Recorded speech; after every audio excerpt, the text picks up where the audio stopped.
Bendiciones del cielo para cada uno de ustedes.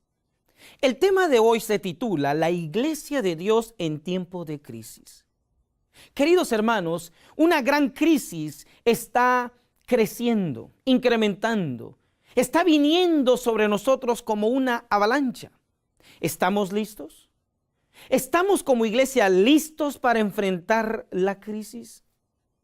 Con respecto a la importancia de estudiar y de creer en lo que Dios dice, el libro de Habacuc, capítulo 2, versículos 2 y 3 nos dice: Y Jehová me respondió y dijo, escribe la visión y declárala en tablas, para que corra el que leyere en ella. Aunque la visión tardara aún por mucho tiempo, se cumplirá. Al fin hablará y no mentirá. Aunque tardare, espéralo, porque sin duda vendrá, no tardará.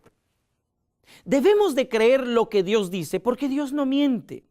Todo lo que Dios ha escrito, todo lo que Dios ha dicho, se ha cumplido, se está cumpliendo y se cumplirá. La pregunta es, ¿tenemos esa actitud de espera? ¿Estamos preparándonos mientras esperamos el cumplimiento completo, total de la palabra de Dios? Deseo que así sea, queridos hermanos. Al entrar a nuestro estudio, les invito a que nos arrodillemos. Vamos a pedirle al Señor que nos dé un mensaje oportuno, que haga de nosotros aquellos que leen, corren no de miedo, sino corren a cumplir la voluntad de Dios. Que seamos de aquellos que están esperando el cumplimiento total y completo de sus promesas. Oremos. Amantísimo Padre, tú nuestro Dios y Salvador, te agradecemos por Jesucristo, por nuestro Dios el Espíritu Santo, por tu santa palabra. Haz de nosotros tu pueblo, un pueblo fuerte, capaz, apto, preparado para representarte en tiempo de crisis. Sálvanos, oh Dios, suplicamos, y bendice el estudio de esta hora. En el nombre de Cristo Jesús, que tus bendiciones se derramen sobre cada uno de los que están escuchando y estudiando tu palabra en esta hora, en el nombre de Cristo Jesús. Amén. Así es, la iglesia de Dios en tiempo de crisis. ¿Para qué tiempo han sido escritas especialmente las palabras proféticas? El libro de Habacuc claramente nos ha dicho de que Dios escribió y que aunque tardare, se va a cumplir. El libro de Daniel, capítulo 12, también tiene mensaje para nosotros. Capítulo 12, versículo 1 dice, y en aquel tiempo se levantará Miguel, el gran príncipe que está por los hijos de tu pueblo. Y será tiempo de angustia, cual nunca fue después de que hubo gente hasta entonces. Mas en aquel tiempo, en el tiempo de angustia, en el tiempo de crisis, será libertado tu pueblo, todos los que se hallaren escritos en el libro de la vida. ¿Están nuestros nombres escritos en el libro de la vida para poder salir triunfantes como iglesia en el tiempo de crisis? Específicamente, Daniel capítulo 12 escribió estas verdades para nosotros que vivimos en el tiempo del fin. Daniel capítulo 12, versículo 4, 8 y 9 dice así: Tú, empero Daniel, cierra las palabras y sella el libro hasta el tiempo del fin. Pasarán muchos y multiplicaráse la ciencia. Y yo oí, mas no entendí, dice Daniel. Y dije, Señor mío, ¿cuándo será el tiempo del cumplimiento de estas cosas. Y dijo, anda Daniel, que estas palabras están cerradas y selladas hasta el tiempo del fin. Otras versiones dicen, hasta el tiempo de su cumplimiento.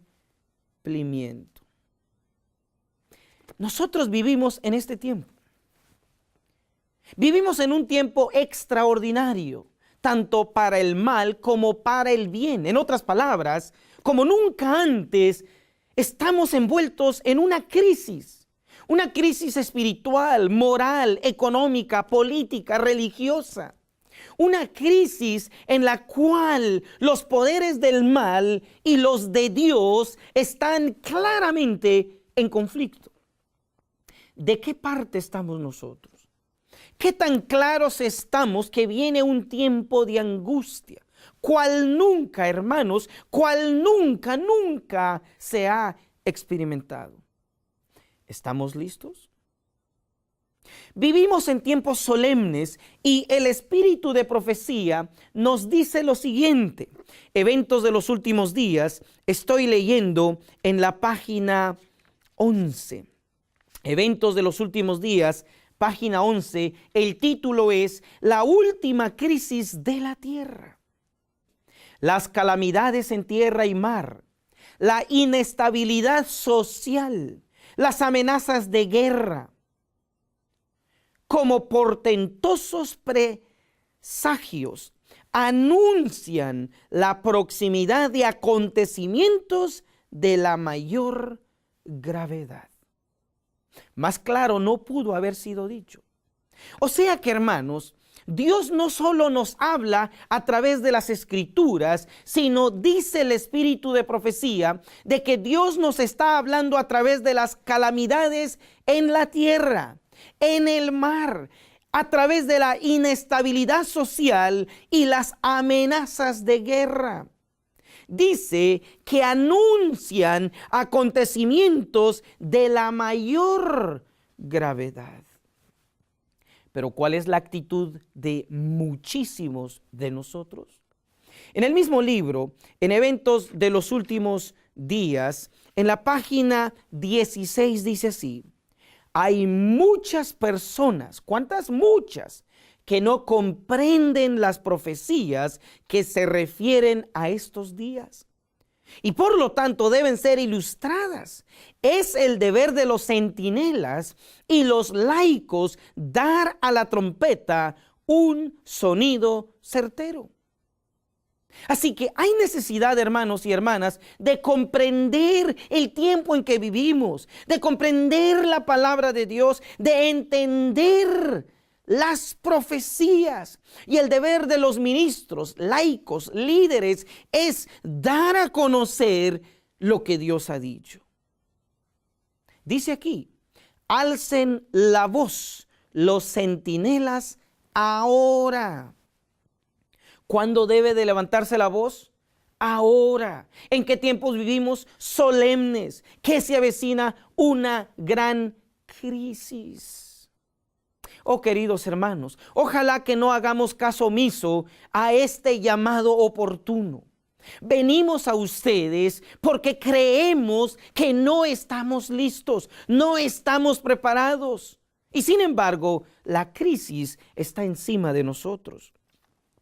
El mismo libro, en el Eventos de los Últimos Días, en la página 12, dice así: nos hallamos en el mismo umbral de la crisis de los siglos. En rápida sucesión se seguirán unos a otros los castigos de Dios. Incendios e inundaciones, terremotos, guerras y derramamiento de sangre. Y sin embargo, en la página 12 también dice: y sin embargo, nos encontramos como las vírgenes dormidas. Tremendo, queridos hermanos. Estamos, dice la inspiración, dormidos a la realidad del cumplimiento de la palabra de Dios, del cumplimiento de las profecías. Es nuestro deseo y es nuestra oración de que ustedes y yo no nos encontremos dormidos. Podamos venir a ser la iglesia de Dios, preparada para el tiempo de crisis. ¿Dónde en la Biblia encontramos profetizado esta crisis venidera? ¿Dónde en las Escrituras? Allá el apóstol Juan, en el libro de Apocalipsis capítulo 7, en el versículo 1, él ya lo profetizó y dijo: después de estas cosas vi 4 ángeles que estaban sobre los 4 ángulos de la tierra. ¿Qué estaban haciendo? Deteniendo los 4 vientos de la tierra, para que no soplase viento sobre la tierra, ni sobre el mar, ni sobre ningún árbol. Aquí, queridos hermanos, encontramos profetizado que en el Nuevo Testamento vendría un tiempo de prueba, un tiempo de crisis, vendría un periodo en el cual iba a venir algo representado, algo semejante como lo es el viento en su furor. Y no un viento, no 2 vientos, no 3 vientos, sino los 4 vientos. ¿Qué estaban haciendo los ángeles de Dios? Deteniéndolos. ¿Por qué, queridos hermanos? ¿Por qué? Mire lo que dice la inspiración, cómo Dios manifiesta su grande amor en favor de nosotros. Testimonios para los ministros, en la página 444, tiene algo relevante para informarnos. Estos vientos, hablando de Apocalipsis 7, estos vientos están bajo control hasta que Dios ordena soltarlos. Ahí, en que Dios retenga los vientos, está la seguridad de la iglesia de Dios. ¿Dónde está nuestra seguridad como iglesia? Está en el que Dios retenga los vientos. Y si Dios mismo, queridos hermanos, está interviniendo en que sus ángeles retengan los 4 vientos, esto debe de ser algo muy serio. Noten que son 4, porque en la Biblia el número 4 involucra toda la tierra: el norte, el sur, el este y el oeste. Estos 4 ángulos son símbolo de toda la tierra. O sea, que estos 4 vientos, estos vientos proféticos, pronostican una crisis mundial, un problema mundial, un evento mundial, un evento que todos, a menos que seamos el pueblo de Dios, a menos que estemos sellados, a menos que estemos preparados, no podremos dejar de ser afectados. Entonces la pregunta es, estos vientos proféticos, ¿qué representan? ¿Por qué Dios dejó escrito esto en el libro de Apocalipsis, en el último libro que nos habla a nosotros en el tiempo del fin? El libro Eventos de los Últimos Días, en la página 152, nos da la respuesta de lo que estos vientos representan. Eventos de los Últimos Días, página 152, dice así: se acerca el tiempo en que no podremos vender a ningún precio. Pronto se promulgará el decreto que prohibirá a los hombres comprar o vender si no tienen la marca de la bestia. Hace poco esto estuvo a punto de ocurrir en California, pero fue solo una amenaza de que soplarían los 4 vientos. Queridos hermanos, claramente aquí Eventos de los Últimos Días, página 152, nos está diciendo de que los vientos representan el periodo de la marca de la bestia, el periodo de la ley dominical, el periodo de ese nuevo orden mundial, el periodo donde se querrá imponer una ley humana para adorar, para hacer culto, para buscar de Dios. Claramente no es de parte de Dios.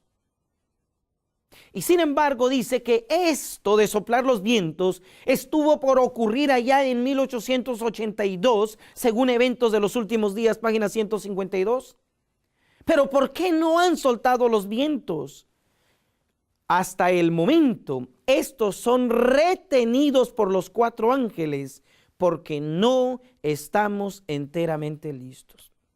Ahí está, hermanos. No estamos listos. Así que es Dios el que está reteniendo estos 4 vientos por amor a nosotros, por amor a su iglesia. Los 4 vientos indiscutiblemente no es algo aislado. Esta profecía no es una profecía aislada que Dios no haya hablado sobre ello. Si usted va rápidamente allá en el libro de Daniel, usted lo encuentra profetizado en el capítulo 2. Capítulo 2 de Daniel, versículos 35, miren lo que dice. Entonces fue también desmenuzado el hierro, el barro cocido, el bronce y la plata y el oro.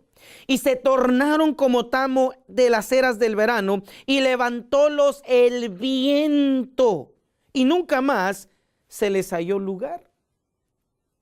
Este viento, aquí en Daniel capítulo 2, versículos 35, es el mismo de allá en Apocalipsis 7, versículo 1. También Jesús lo mencionó. Leemos una y otra vez las palabras de Jesús, pero no reflexionamos en ello.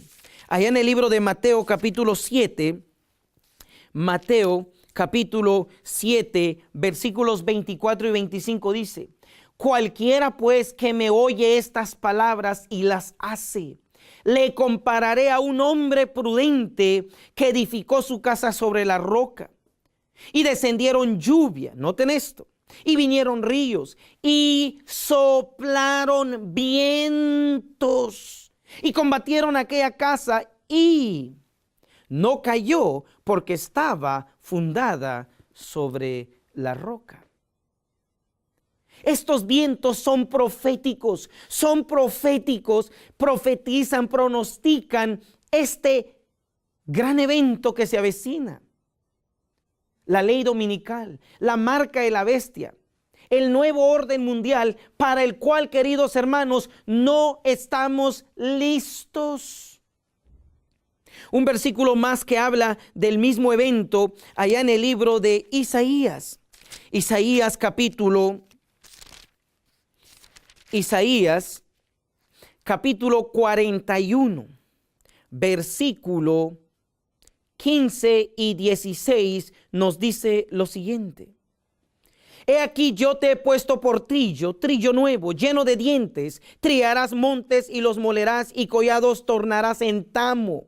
Noten el 16. Los aventarás y los llevará el viento y esparcirálos el torbellino.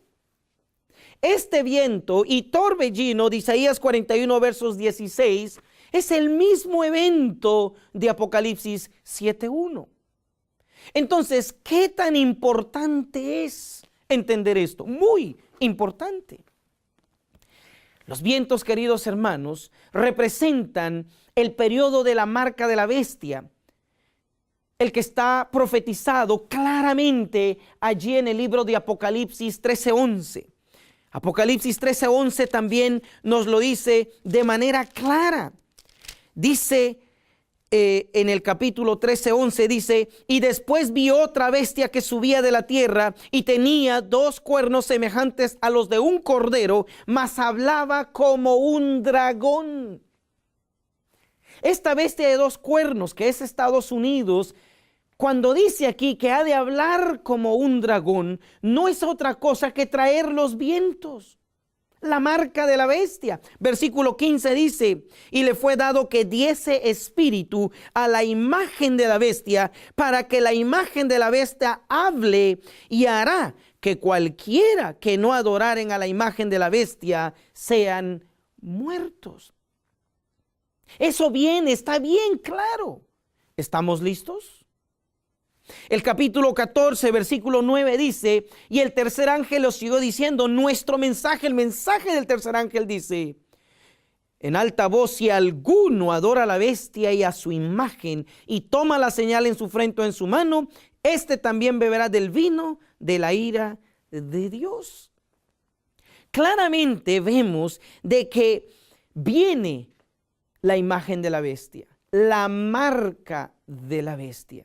Viene un periodo en el cual o estamos de parte de Dios o de parte de la bestia, de parte de la imagen, de parte de este decreto, de parte de este nuevo sistema, el cual indiscutiblemente incrementará la crisis presente. La pregunta es, ¿estamos listos?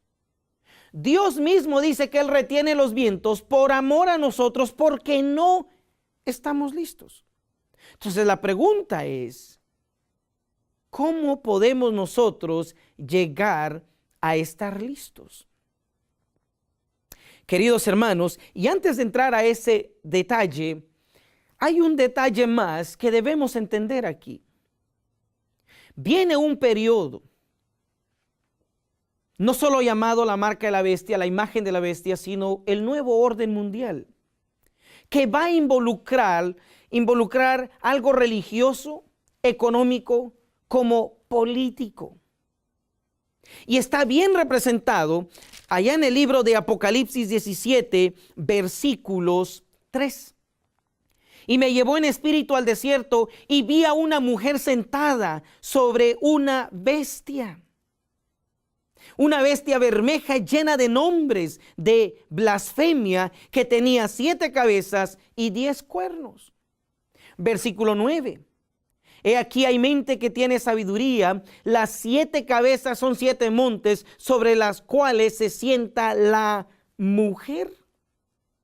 Versículo 18. Y la mujer que has visto es la grande ciudad que tiene reino sobre los reyes de la tierra. Capítulo 18, versículo 8 y 9.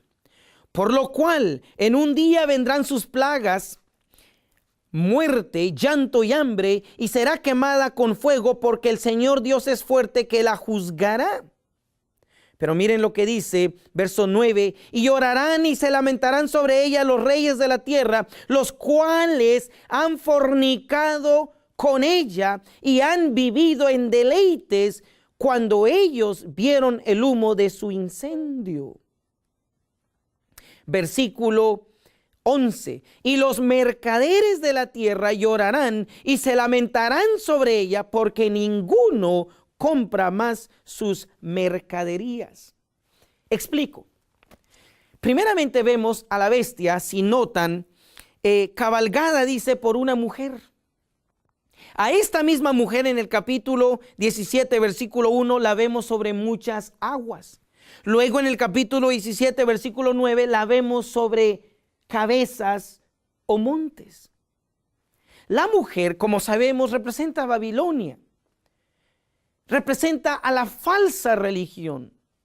Representa a todo lo satánico que pueda haber en lo que es religión a nivel mundial. Se la ve sentada sobre muchas aguas en el capítulo 17, versículo 1, porque ella controla a la gente. Se la ve sentada en el capítulo 17, versículo 9, sobre las cabezas y montes, porque estas cabezas y montes, noten, son 7 cabezas, número completo. O sea, estas cabezas, estos cuerpos religiosos y estos montes que en profecía representan iglesias, gente que profesa ser pueblo de Dios. Por ejemplo, la cabeza, encontramos que Dios le dijo al pueblo antiguamente que fuera cabeza y no cola. Así que cabeza en la Biblia representa cuerpo religioso. Monte en la Biblia, allá en Daniel capítulo 9, versos 16 y 20, allá en Isaías 56, versos 6 y 7, allá en Mateo 5, versículos 14, monte representa pueblo de Dios. Así que estas cabezas, 7 cabezas o 7 montes sobre la cual la mujer está sentada, representa el que la falsa religión babilonia no solo va a llegar a controlar a la gente en general, la gente común, sino también el que controla a todas las religiones. ¿Y qué significa el que esté sentada sobre la bestia? El que esté sentada sobre la bestia, Apocalipsis 17:3, representa el que la mujer, la falsa religión, junto con el mundo, la bestia, la política, los gobiernos. Por eso es que la bestia tiene 10 cuernos. Noten, tiene 10 cuernos y 7 cabezas. Vuelvo a leer Apocalipsis 17:3. Y me llevó en espíritu al desierto y vi una mujer sentada sobre una bestia roja, bermeja, llena de nombres de blasfemia, que tenía 7 cabezas y 10 cuernos. Lo que esto significa, queridos hermanos, es de que la religión se unirá bajo esta falsedad. La religión y el gobierno, la religión y la economía, la religión y la política. La mujer controlará todo el sistema, tanto religioso, 7 cabezas, como la bestia y los cuernos.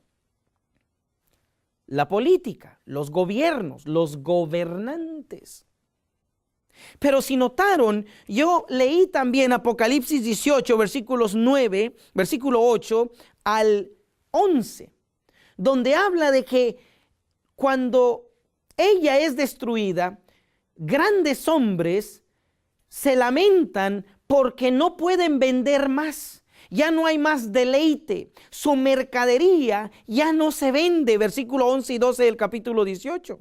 Versículo 12 dice del capítulo 18, mercadería de oro, de plata y de piedras preciosas y de margaritas y de lino fino y de escarlata y de seda y de grana y de toda madera olorosa y de todo vaso de marfil y de todo vaso de madera preciosa y de cobre y de hierro y de mármol. ¿Qué quiere decir esto? Quiere decir claramente que Babilonia, la falsa religión, no solamente va a hacer que la gente común en general venga a estar bajo su gobierno, sino que también gobernará a los cuernos, a la bestia, gobernará el poder religioso, al mundo político. Pero no solo al mundo político, también va a gobernar, influenciar en la economía completa del mundo. Eso nos dice Apocalipsis 18, versos 8 al 12. Así que cuando hablamos, hermanos, de un nuevo orden mundial, estamos hablando de algo que involucra la religión, la política y la economía. De tal manera que solo los que tengan su marca, su sello, su religión, su política, podrán vivir, comprar, vender, comer, adorar. Pero los que no lo tengan serán enemigos del sistema. ¿Dónde estaremos nosotros? ¿Dónde estaremos nosotros? La mayoría piensa de que todo esto vendrá de manera directa por el Papa, el papado, la Iglesia Católica. Les invitamos a analizar esto con mucho más cuidado. Aquí el foro no permite entrar en mucho más detalle, pero sí darles este ingrediente, este detallito que va a abrir los ojos y va a hacer que usted vaya y estudie estos temas profundamente. Primeramente queremos recalcar de que esto de la ley dominical no viene por el Papa. El nuevo orden mundial no es promovido por el papado.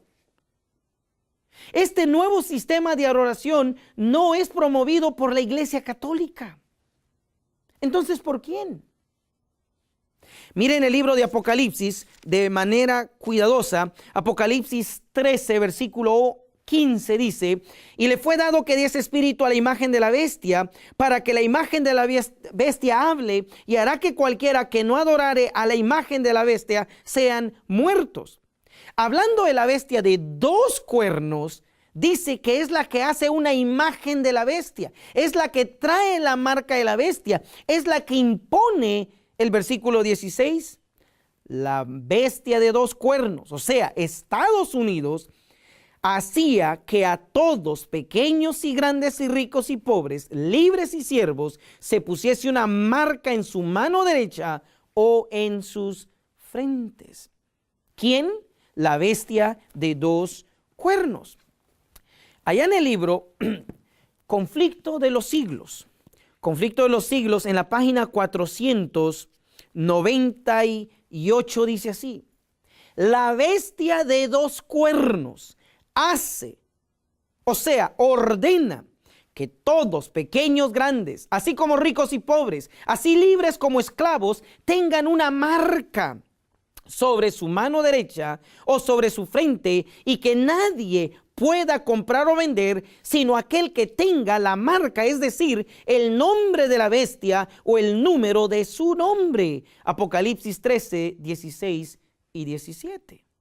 La bestia de dos cuernos es la que lo impone, la que lo trae.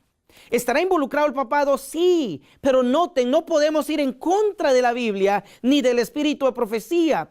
Es la bestia de dos cuernos la que inicia, la que trae, la que impone este nuevo orden mundial, esta marca de la bestia, este sistema que la mayoría de cristianos, especialmente los adventistas, estamos muy cegados en esto. Esperamos que el golpe venga de el Papa y no de lo que dice la Biblia y el espíritu de profecía, la bestia de dos cuernos. Y hermanos, ni siquiera hemos entrado en el tema sobre quién lleva el 666.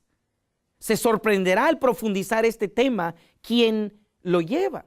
Yo le invito a que nos llame al número que ve en pantalla, a que nos escriba. Hay mucho material sobre estos temas que debemos de estudiar. Llámenos, escríbanos, que con gusto les enviaremos mucha más información sobre el tema. Pero aquí viene uno de los puntos profundo y muy delicado. La mayoría espera de que todo esto sea promovido por el papado, pero aquí les digo en el nombre del Señor, con la palabra en mano, es la bestia de dos cuernos, Apocalipsis 13:11, la que habla como dragón, no el papado. Es la bestia de dos cuernos la que impone la ley dominical, la marca de la bestia. Es la bestia de dos cuernos la que va a traer una imagen de lo que el papado hizo en la Edad Media. Sí, pero es la bestia de dos cuernos. Lo más interesante, hermanos, es que aún para que el nuevo orden mundial venga, para que la ley dominical se imponga, el mismo papado, la misma Iglesia Católica tiene que ser convencida, engañada, por así decirlo, para participar de este nuevo orden mundial. ¿Cómo lo sé? Mucha atención a esta cita. El conflicto de los siglos. Conflicto de los siglos, página 646. Conflicto de los siglos, página 646, dice así: la línea de separación entre los que profesan ser cristianos y los impíos es actualmente apenas perceptible. Los miembros de las iglesias aman lo que el mundo ama y están listos para unirse con ellos. Ojo y oído, hermanos. Todos lo esperamos del papado, pero no es así. Satanás tiene resuelto unirlos en un solo cuerpo, y de este modo robustecerá su causa, atrayéndolos a todos a las filas del espiritismo. Queridos hermanos, voy a introducir aquí el tema sobre el falso profeta. El falso profeta no es católico, ni tampoco es del todo religioso como lo que hoy conocemos en el mundo religioso. Es algo más que eso. Es una combinación de casi todas las falsas religiones donde manifestará poder. Apocalipsis capítulo 13, versículos 12 al 14, encontramos al falso profeta. En las versiones en español solamente dice lo que va a hacer, pero si usted lee la versión King James, versículos 12, 13 y 14 dice, y él, introduce el prefijo y él hará esto y hará lo otro. Él allí es el falso profeta. ¿Cómo lo sé? Mire lo que dice el libro de Apocalipsis capítulo 19, versículos 19 y 20. Y vi a la bestia, está hablando de la bestia de dos cuernos, y a los reyes de la tierra y a sus ejércitos congregados para hacer guerra contra el que estaba sentado sobre el caballo y contra su ejército. Y la bestia fue presa y con ella el falso profeta que había hecho las señales delante de ella, con las cuales había, subrayen, engañado a los que tomaron la señal de la bestia y habían adorado su imagen. Estos dos fueron lanzados vivos dentro de un lago de fuego, ardiendo en azufre. Cuando usted va y ve quién fue el que engañó a los moradores, quién hizo descender fuego, quién actuó junto con la bestia de dos cuernos, usted lee, dice Apocalipsis 19, 19 y 20 y Apocalipsis 13, versos 12 al 14, especialmente léanlo en la versión King James o alguna otra versión antigua, usted va a ver que no es Estados Unidos, la bestia de dos cuernos y el papado, sino es la bestia de dos cuernos y el falso profeta, quienes son los promotores del engaño para atraer a todos bajo un mismo sistema. O sea, el agente número uno de Satanás en este plan no es el papado, no es la Iglesia Católica, es el falso profeta en unión a la bestia de dos cuernos. Queridos hermanos, ¿dónde está toda la atención de la mayoría de los adventistas? En el lugar equivocado. Que el Papa hizo, que el Papa no hizo, que el Papa se sentó, que el Papa se puso de pie, que el Papa firmó, que el Papa viajó. Sí, es importante en profecía, pero él no es a quien la profecía señala. Es al falso profeta de quien nadie está hablando. Es un líder religioso que Satanás va a usar para influenciar a las religiones, a los gobiernos y al mismo catolicismo. El mismo papado tiene que ser engañado por este poder. ¿Cómo lo sé, hermanos? Ojo y oído. Ojo y oído. Conflicto de los siglos, página 646 dice: Satanás tiene resuelto unirlos en un solo cuerpo y de este modo rebustecer su causa, trayéndolos a todos, ¿a dónde? A las filas del espiritismo. Los papistas, miren lo que dice el Espíritu de Profecía, los papistas que se jactan de sus milagros como signo cierto de que su iglesia es la verdadera, serán fácilmente engañados por este poder maravilloso. Y los protestantes que han arrojado de sí el escudo de la verdad serán igualmente seducidos. Hermanos, la plataforma aquí, el tiempo no permite, pero diré esto. Claramente dice el Espíritu de Profecía, la profeta de Dios, Elena de White, que los papistas, el papado, el catolicismo, va a ser engañado para poder venir a ser parte del nuevo orden mundial. ¿Por qué? Porque ellos creen que ellos son el rey de la tierra. Ellos creen que ellos son los que ponen las órdenes. Ellos creen que con todos sus jesuitas y todos aquellos que tienen como brazo infiltrado en el gobierno, infiltrado en las religiones, piensan que con eso ellos tienen controlado el mundo. Pero la profeta de Dios dice no. Aún los papistas tienen que ser engañados. Y los protestantes seducidos. Son dos cosas diferentes. Quiere decir de que la Iglesia Católica cree tener todo en control cuando ellos serán controlados. Y para ser controlados por el falso profeta, tienen, dice, que ser engañados. Algo terrible, algo grande va a ocurrir en la Iglesia Católica. Estamos listos para lo que viene. Pero los protestantes, ¿qué va a pasar con ellos? ¿Van a ser engañados? No, ellos van a ser seducidos. Analicen el diccionario la palabra engañados y seducidos. Son dos términos completamente diferentes, lo que quiere decir que el falso profeta va a cumplir un papel de engañador y de seducción, de seductor. Hermanos, ¿entendemos lo que estamos estudiando?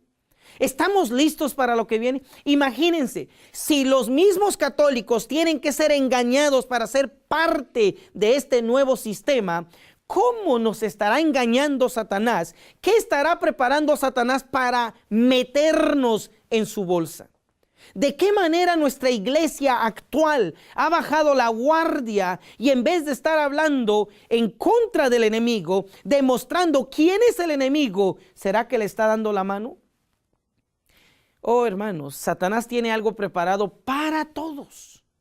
Y ojalá que nosotros podamos hoy despertar a estas realidades, podamos venir a prepararnos antes de que sea demasiado tarde. Esto es tan importante. Y yo sé que usted se quedó pensando, ¿qué está diciendo este hermano? ¿Quiere saber más de esto? Escríbanos.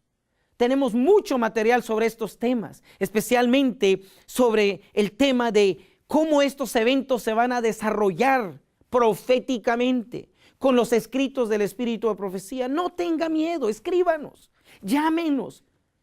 Es tiempo, hermanos, de escuchar estas verdades y conocerlas por nosotros mismos. Esto es tan importante de que hay dos historias en la Biblia que se han tomado como historia de los niños, pero que traen verdades tremendas, profundas, eternas. La primera historia está en 1 Samuel capítulo 17, donde encontramos la historia de Goliat y David. Goliat vino a amenazar al pueblo y apareció David. Tenemos la otra historia donde Nabucodonosor hizo una gran estatua y amenazó a los fieles, aún metiendo a los 3 hebreos al horno. Y estas dos historias, ¿qué lección tienen para nosotros? La primera, queridos hermanos, es que Goliat en la historia de David representa a la imagen de la bestia, al nuevo orden mundial que viene. En realidad, si Dios no interviene, David no puede hacer mucho. Pero mire lo que dice la Biblia, 1 Samuel 17:4. Salió entonces un varón del campo de los filisteos que se puso entre los dos campos, el cual se llamaba Goliat de Gat y tenía de altura, ojo, 6 codos y 1 palmo.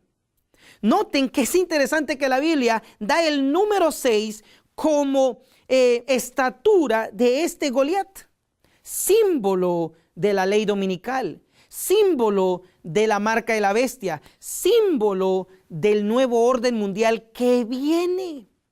¿Y quién fue el único dentro del pueblo de Dios que lo enfrentó? David. Capítulo 17, versículos 32 dice: y dijo David a Saúl: no desmaye ninguno a causa de él, tu siervo irá y peleará con este filisteo.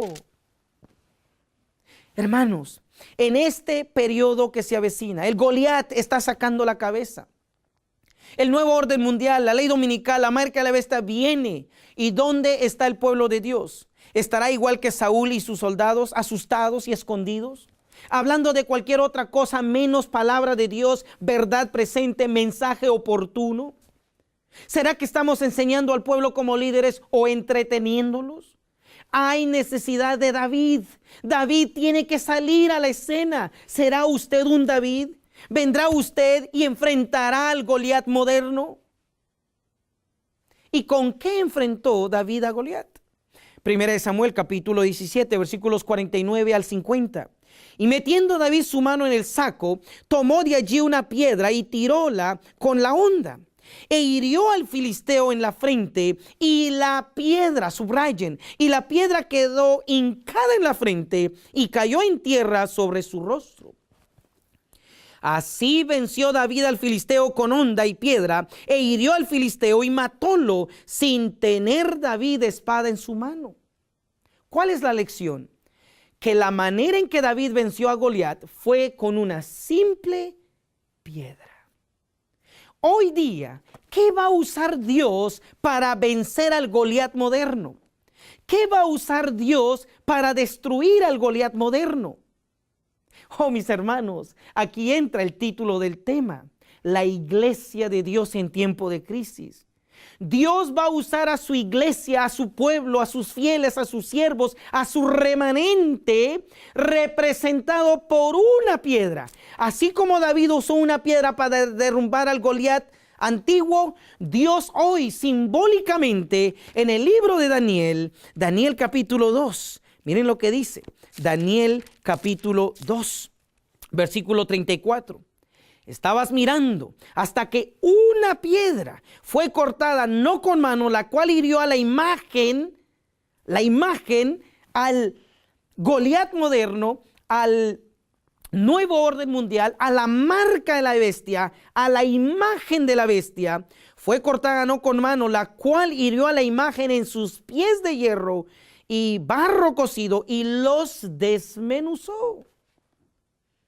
Esta piedra aquí, hermanos, no representa la segunda venida de Cristo. Representa al pueblo de Dios en las manos de Dios, derrumbando con la palabra, con el evangelio, con la verdad presente, con el mensaje de los tres ángeles, al Goliat moderno, a la ley dominical, a la marca de la bestia.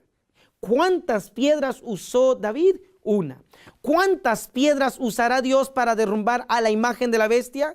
El sistema humano que está por implementarse, una piedra, símbolo del pueblo de Dios. ¿Está eso escrito en la Biblia? ¿Será que aparte de Cristo, su pueblo también es llamado piedra? Mire lo que dice la inspiración en el libro de Primera de Pedro capítulo 2, versículo 5. Palabra de Dios, hermanos. Palabra de Dios. Dice lo siguiente: vosotros también como piedras vivas, sed edificados en una casa espiritual y un sacerdocio santo para ofrecer sacrificios espirituales agradables a Dios por Jesucristo. Nosotros también somos llamados en la Biblia piedras vivas. Si queremos triunfar en la crisis que se avecina, debemos llegar a ser como Cristo, una piedra en la mano de Dios para derrumbar al Goliat, a la imagen de la bestia, a la ley dominical. Es la única manera que podremos triunfar. ¿Será que en la Biblia Dios le llama al pueblo en el tiempo del fin una piedra? Una piedra. Vamos al libro de Zacarías. Zacarías capítulo 12, versículo 3. Zacarías capítulo 12, versículo 3 dice la palabra de Dios, hermanos. Dios no miente.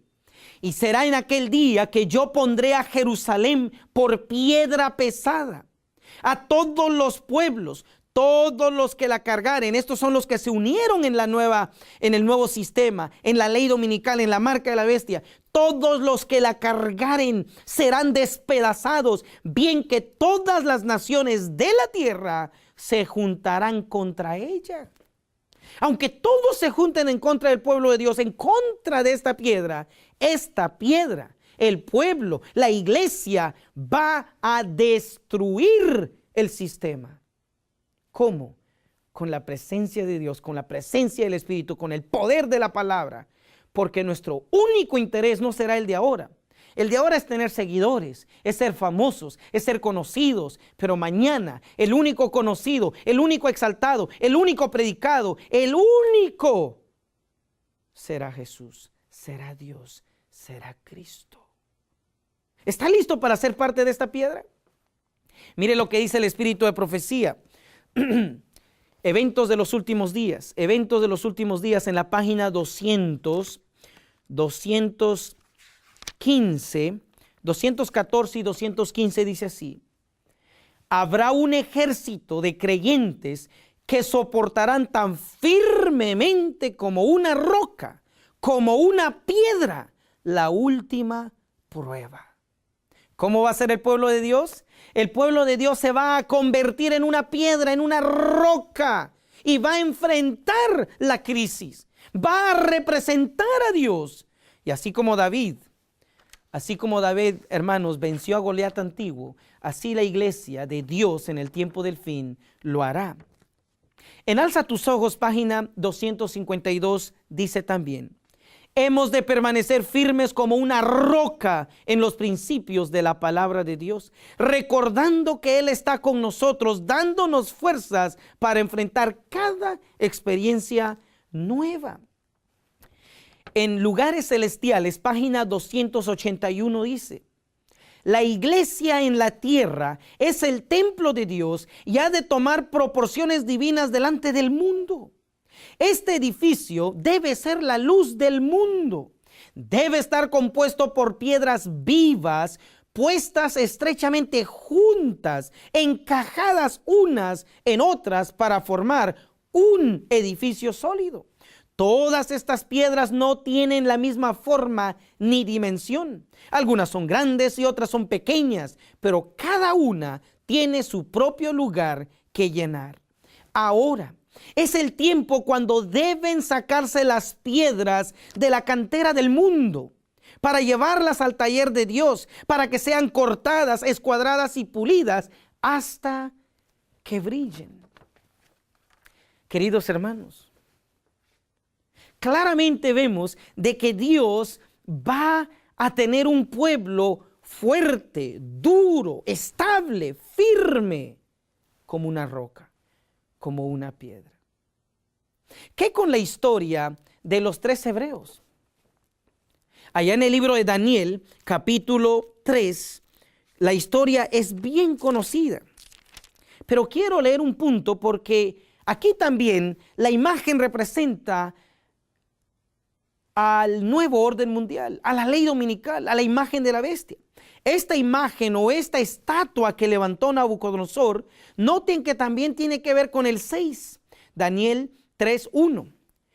Y el rey Nabucodonosor hizo una estatua de oro, la altura de la cual era de 60 codos y su anchura de 6 codos, y levantóla en campo de Dura, en la provincia de Babilonia.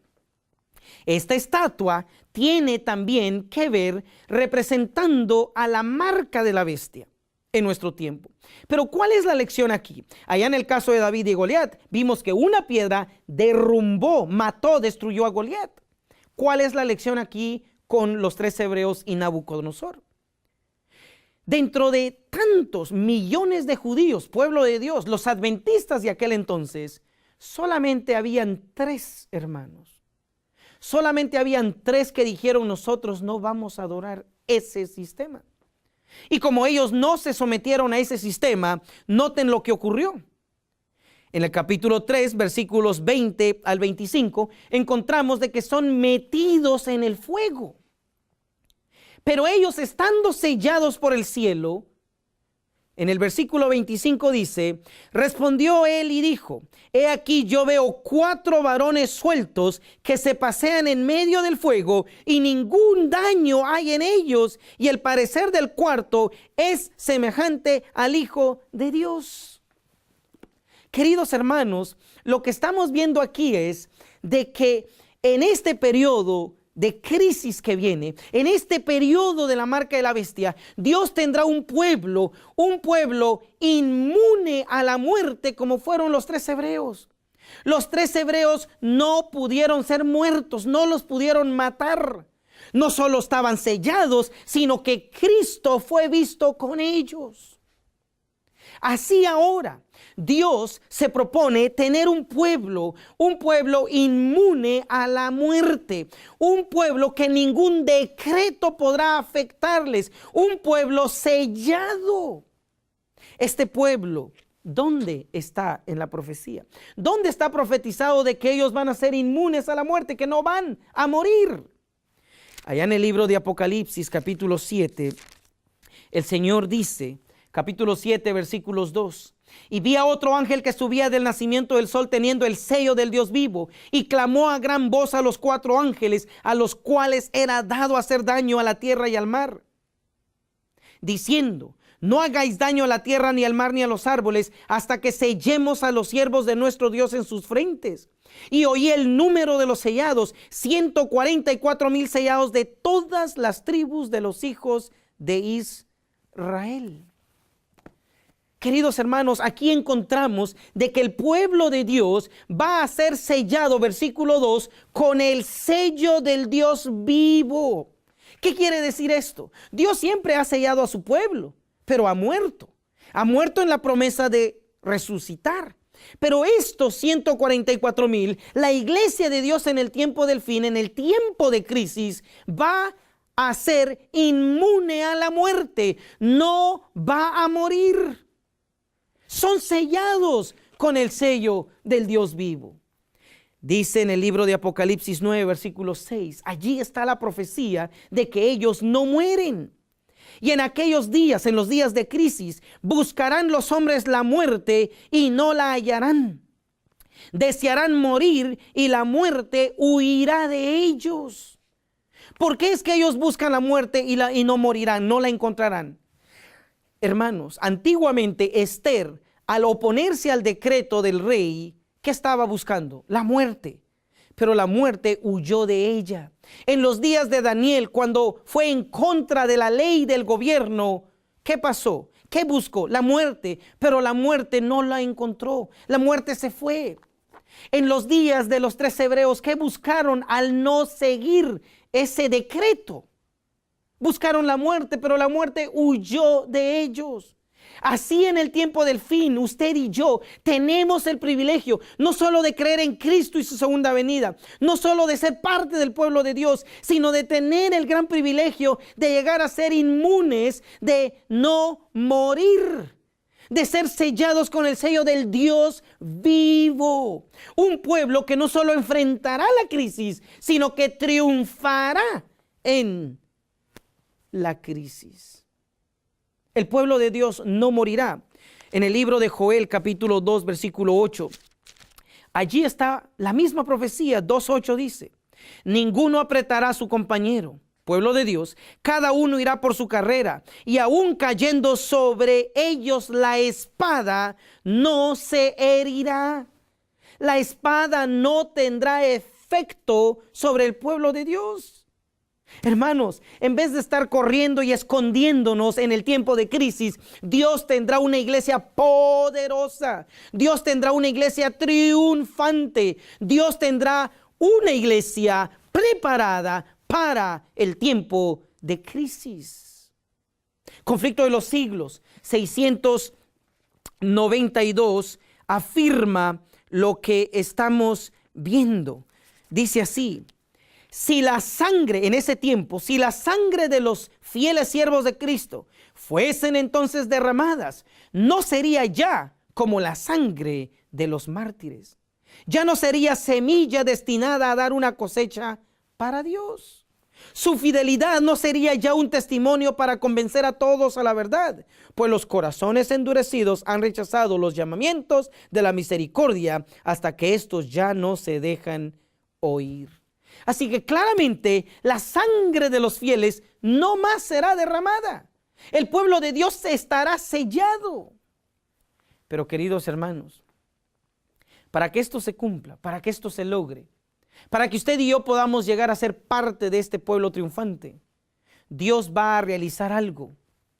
Dios va a limpiar a su pueblo. Yo les invito, queridos hermanos, a de que ustedes y yo podamos no solo despertar, sino alzar la voz en un tiempo tan serio como el que vivimos. Dios tendrá un pueblo preparado, sí, pero para tenerlo tiene que primero limpiar a su iglesia. ¿Está usted listo para su juicio? ¿Está usted listo para la separación de trigo y cizaña? ¿Está usted listo para lo que Él promete hacer? Miren lo que dice el libro de Abdías con respecto a ello. El libro de Abdías, un librito muy pequeñito que la mayoría desconoce, pero está allí.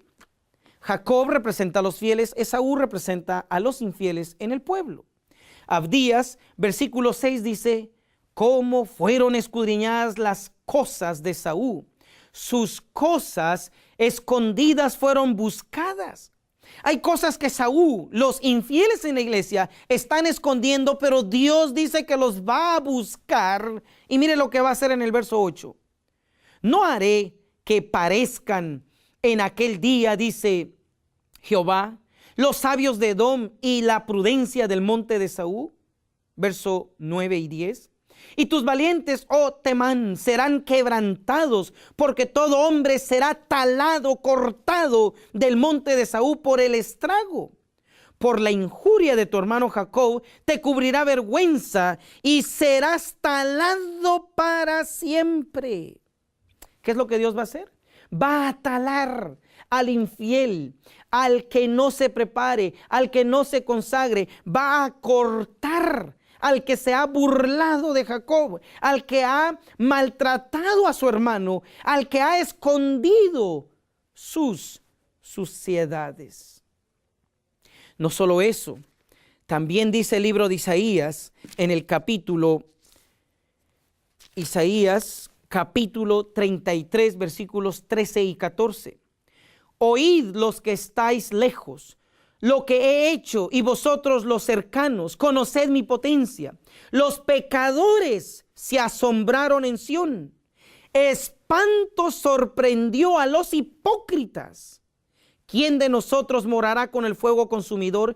¿Quién de nosotros habitará con las llamas eternas? ¿Qué planea hacer Dios? Enfrentar a los hipócritas. Los va a espantar.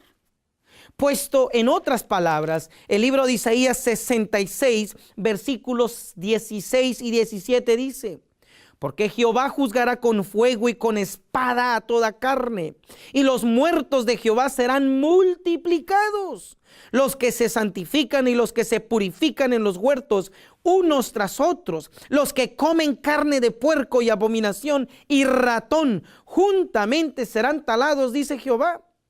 ¿Qué va a pasar con estos hermanos? Van a ser talados, van a ser cortados, van a ser quitados. Dios se compromete en tener un pueblo no solo preparado, sellado, apto para enfrentar el decreto de muerte, apto para enfrentar la crisis que viene, apto para ser la piedra que destruirá este sistema en el poder de la palabra de Dios.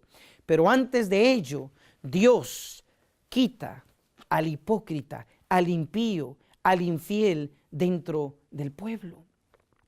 El mismo Jesús, nuestro Salvador, en Mateo 13, versículos 30 dijo: dejad crecer juntamente lo uno y lo otro hasta la cosecha.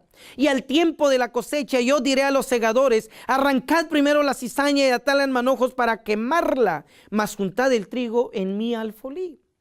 Claramente esta separación de trigo y cizaña, según el verso 39, es hecha por los ángeles de Dios. Repito, la separación de los infieles y fieles en el pueblo es hecha por los ángeles de Dios. Pero el detalle que quiero enfatizar aquí es que muchos piensan que esta separación de buenos y malos, de fieles e infieles en la iglesia, ocurre en la segunda venida de Cristo. Esa es una falsa interpretación, es una creencia satánica, porque quien espere que eso ocurra hasta allá, de seguro se va a perder. Entonces la pregunta es: ¿cuándo ocurre esta cosecha? ¿Cuándo ocurre esta separación de trigo y cizaña? El libro Palabras de Vida del Gran Maestro, en la página 50, nos dice cuándo ocurre esto. La cizaña y el trigo han de crecer juntamente hasta la cosecha. Y la cosecha es el fin del tiempo de gracia. ¿Cuándo es la cosecha? Es el fin del tiempo de gracia. Y queridos hermanos, la gracia para la iglesia y para el mundo termina antes de las plagas, termina antes de la segunda venida de Cristo. ¿Qué estamos diciendo? Hermanos, Dios está por separar trigo y cizaña, hipócritas y honestos, fieles e infieles dentro de su iglesia. ¿Dónde se encontrará usted? ¿En la iglesia triunfante, los sellados, los 144,000? ¿La iglesia que va a terminar la obra? ¿La iglesia que va a enfrentar la crisis que viene? ¿O caerá usted por la espada de los ángeles de Dios? ¿Será usted cortado entre los hipócritas dentro del pueblo? Esa elección no la puede hacer ni el diablo, ni Dios, solamente usted. ¿Cuál será su posición? ¿De qué lado estará? ¿Hará caso a esta amonestación, a este llamado de atención, a este mensaje oportuno? No deje pasar esto. No deje pasar esto, porque de otra manera con usted se cumplirá Isaías 29. El libro de Isaías 29, versículo 20 al 22 dice: porque el violento será acabado. ¿El violento dónde? En la iglesia. Y el escarnecedor será consumido. Serán cortados, talados todos los que madrugaban a la iniquidad. Así que si seguimos jugando con el pecado, si seguimos desviándonos, bajando las normas, desobedeciendo la palabra, Dios nos va a cortar. Los que hacían pecar al hombre en palabra, los que armaban lazo al que reprendía en la puerta y torcieron lo justo en vanidad. Por tanto, Jehová, que redimió a Abraham, dice así a la casa de Jacob: no será ahora confundido Jacob, ni su rostro se pondrá pálido. ¿Por qué? Porque Dios hará lo que aún no se ha visto. Cortará, talará, quitará, reprenderá, sacará al hipócrita, al impío, al infiel, al no consagrado, al que madrugaba para practicar la iniquidad, al que rechazaba a los mensajeros de Dios, al que hacía caso omiso a las verdades que Dios traía. Dios pronto se manifestará y los cortará. Hermanos, escríbanos. Con gusto les podemos mandar muchos más temas sobre cómo el juicio de Dios empieza en la iglesia. Y ya para ir concluyendo, entonces, ¿quién es la iglesia de Dios en el tiempo de crisis? Así es, queridos hermanos, ese remanente, esa iglesia que saldrá triunfante de la limpieza en la iglesia, que saldrá triunfante en la crisis, que vendrá a ser inmune a la muerte, al decreto, a la imagen, que tendrá el poder de Dios para representarlo durante el nuevo orden mundial, durante la ley dominical, durante la crisis que se avecina. Dios tendrá un pueblo, y este pueblo indudablemente son los 144,000.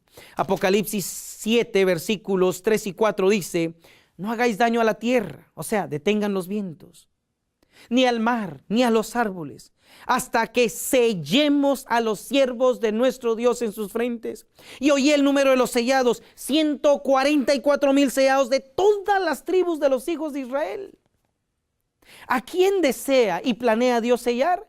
A sus siervos, a los 144,000. Joya de los Testimonios, tomo 1, nos dice claramente que este sellamiento es lo último que Dios hace en favor de la iglesia. El verdadero pueblo de Dios que toma a pecho el espíritu de la obra del Señor y la salvación de las almas, verá siempre al pecado en su verdadero carácter pecaminoso y estará siempre de parte de los que denuncian claramente los pecados que tan fácilmente asedian a los hijos de Dios. Especialmente en la obra final, ojo y oído, especialmente en la obra final que se hace en favor de la iglesia, en el tiempo del sellamiento de los 144,000 que han de subsistir sin defecto delante del trono de Dios. ¿Cuál es la última obra que Dios hace en favor de la iglesia? Sellar 144,000. Y estos sellados, ¿qué ocurre con ellos? ¿Son sellados solamente para que Jesús venga y se los lleve? No. Por eso Apocalipsis 7, versículo 3 dice: no hagáis daño a la tierra, ni al mar, ni a los árboles, hasta que sellemos a quienes. No dice a la iglesia, no dice al pueblo, dice hasta que sellemos a los siervos de Dios. Hermanos, lo último que Dios va a hacer y quiere hacer es que usted y yo seamos sellados. ¿En dónde? En la iglesia.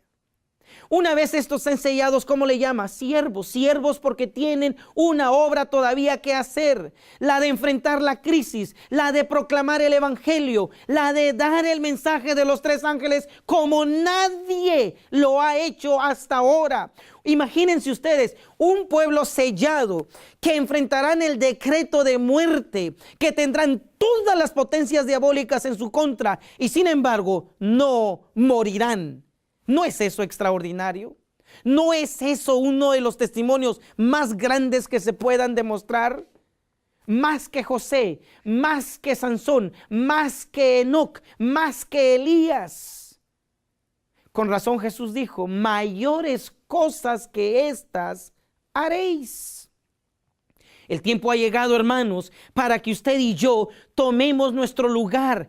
Roguemos a Dios por nuestros hijos, por nuestra iglesia, por nuestros ministros, por nuestra salvación. Llegar a ser uno de estos es nuestra meta, es la invitación. Estos, una vez sellados, siervos de Dios, dice Primeros Escritos en la página 15, ellos logran recibir el Espíritu Santo. Los 144,000 santos vivientes reconocieron y entendieron la voz, pero los malvados se figuraron que era fragor de truenos y de terremoto. Cuando Dios señaló el tiempo, derramó sobre nosotros el Espíritu Santo y nuestros semblantes se iluminaron refulgentemente con la gloria de Dios, como le sucedió a Moisés al bajar del Sinaí. Moisés había hablado con Dios, Moisés había recibido los mandamientos, Moisés se había encontrado con el cielo y cuando bajó, la gloria de Dios se manifestaba. Los 144,000, los antitípicos Moiséses, van a venir ante el mundo como habiéndose encontrado con Dios. La gloria del cielo y los mandamientos como nunca antes serán dados a conocer al mundo. Llenos del Espíritu, los 144,000 ahora van al mundo. Y dice Primeros Escritos, página 33. Primeros Escritos, página 33, dice así: vi que Dios tenía hijos que no reconocen ni guardan el sábado. No han rechazado la luz referente a Él. Y al empezar el tiempo de angustia, fuimos llenos del Espíritu Santo cuando salimos a proclamar más plenamente el sábado. Aquí vemos a los sellados llenos del Espíritu proclamando en el tiempo del fuerte pregón, en el tiempo de la crisis mundial, proclamando la verdad del sábado, proclamando la verdad de los mandamientos, proclamando la gloria de Dios, el evangelio. Por última vez, el mundo tendrá el privilegio de escuchar. Y Dios dice que tiene hijos en las otras iglesias, en el mundo que aún no han escuchado ni rechazado la verdad. Proféticamente hablando, estos son lo que en la Biblia se les conoce como una gran multitud. Apocalipsis 7, versos 3 y 4 encontramos a los 144,000, pero Apocalipsis 7, 9 a la gran multitud. Después de estas cosas miré y aquí una gran multitud, la cual ninguno podía contar, que estaban delante del trono de Dios, de toda nación, tribu, lengua y pueblo, vestidos de ropas blancas y palmas en sus manos.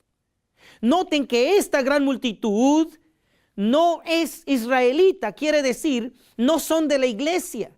De la iglesia vienen sellados 144,000, llenos del Espíritu, van al mundo. Y del mundo, de toda nación, tribu, lengua y pueblo, y de las otras religiones, viene una gran multitud.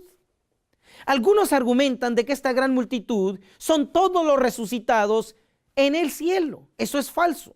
Una sola razón que les doy por el que no son los resucitados o los redimidos en el cielo. Estos, primeramente en el versículo, capítulo 7, versículos 13 y 14 dice: y respondió uno de los ancianos diciendo, estos, la gran multitud, que están vestidos de ropas blancas, ¿quiénes son y de dónde han venido? Y yo les dije, Señor, tú lo sabes. Y él me dijo, estos son los que han venido de grande angustia, de grande tribulación, y han lavado su ropa y la han emblanquecido en la sangre del Cordero. Este tiempo de angustia que está hablando aquí, este tiempo de tribulación de Apocalipsis 7, versos 13 y 14, no ha ocurrido, hermanos. Este es el de Daniel 12:1. Es la crisis que se avecina. Es de ese periodo que Dios dice que viene una gran multitud. Si usted sigue leyendo el capítulo 7, versículos 15 al 17, va a encontrar que esta gran multitud vive, está sellada y es salva para el tiempo de las plagas. Siguen vivos. Lea, la cuarta plaga tiene que ver con el sol y ellos, la gran multitud, lo enfrentan. Yo sé que a usted le gustaría recibir mucho más información sobre esto. Llámenos. Escríbanos y con gusto les podemos mandar un sinnúmero de material explicando estos puntos de salvación. A manera de conclusión, ¿qué dice el Espíritu de profecía? ¿Hay una gran multitud que serán salvos en el tiempo del fin? Sí, queridos hermanos. 20 millones de adventistas no es nada en comparación de lo que esta iglesia de Dios hará en el tiempo de crisis. No es nada en comparación de lo que usted y yo, si somos fieles, podremos lograr para el Señor y ver. Hermano, lo que viene es grandioso, pero también terrible para los infieles. Dice Eventos de los Últimos Días, página 215. Habrán muchos que saldrán de las filas del mundo, de las diferentes iglesias, aún de la Iglesia Católica. Multitudes recibirán la fe, repito, multitudes recibirán la fe y se unirán a los ejércitos del Señor. Muchos que se han extraviado del redil regresarán para seguir al gran pastor. Así que viene una gran multitud de católicos, de otras iglesias del mundo, por primera vez encontrándose con Dios y con su pueblo y sus verdades. Queridos hermanos, nadie ha visto algo semejante como esto. ¿En dónde estará usted? ¿Entre los cortados, talados, quitados como hipócritas o infieles del pueblo? ¿O estará usted entre los sellados siervos de Dios, los 144,000, la iglesia de Dios en el tiempo de crisis? Ojalá su decisión sea la correcta. Ojalá en este momento usted tiemble ante el Señor, pida perdón por sus pecados y pueda tomar la decisión de ser fiel hasta el fin, siendo uno de los sellados. Que el Señor me los bendiga y esperamos escuchar pronto de ustedes. Escríbanos, llámenos, que con gusto estamos dispuestos en enviarles este y mucho más material de salvación, mensaje oportuno. Nos despedimos con una oración. Querido Padre, gracias por el privilegio de ser amonestados, de ser instruidos, de ser alertados de lo que viene. Prepáranos, Señor, permite que seamos tu iglesia en el tiempo de crisis. Permite que seamos sellados antes que sea demasiado tarde. Permite, Padre, que podamos evitar caer en la limpieza que vas a hacer entre tu pueblo. Permite, Padre, que podamos ser tus siervos, tu iglesia, tus hijos, tus representantes en el tiempo de crisis y poder ver a nuestros hermanos, esa gran multitud que vendrá en el tiempo del fuerte pregón.